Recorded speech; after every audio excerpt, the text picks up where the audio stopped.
I'd like to welcome you to Session 6 of the interactive version, Financial Management God's Way. The topic for this session is budgeting. And the objective is to help you learn how to develop and implement a budget. Why do you want to develop and implement a budget? Because you want to ensure that you're spending less than you earn each month, so you have a surplus to pay down debt. Unfortunately today, most people live paycheck to paycheck. That is, they spend all of their regular income and they have no savings.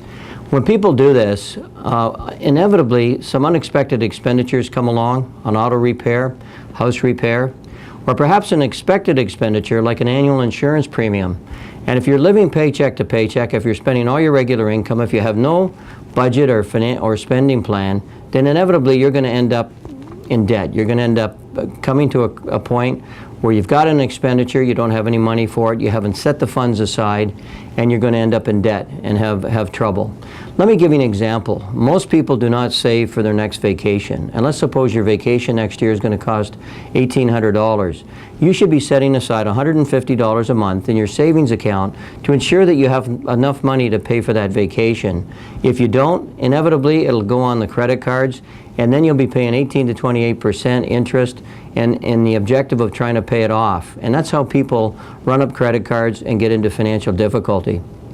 So again, the purpose of budgeting is very simple: to ensure that you spend less than you earn on a monthly basis, so you have a surplus each month, so you can pay down your debts and save for future needs. And we need to save for all kinds of future needs. Vacation is just one of them. Another example would be replacing your automobile.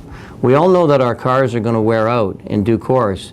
Most people don't do that. Most people borrow and buy a car.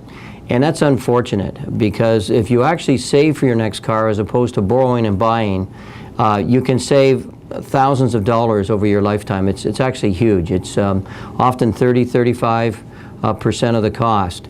And if you want some examples on that, check out my book, Financial Management God's Way. In the session on God's wisdom on debt and saving, it does give some examples of Mr. Borrower versus Mr. Saver. So here's my first question for you. What do these scriptures say to you? By wisdom a house is built, through understanding it is established, through knowledge its rooms are filled with rare and beautiful treasures. Proverbs 24:3 and 4. And the second scripture, Proverbs 27:23, where God instructed his people, be sure you know the condition of your flocks, give careful attention to your herds. I'd like you to, the video is going to stop, think about what those verses say, write down your comments, discuss it if you're in a small group, and then click on the video, the next video, to get my suggested solutions and to continue with this session.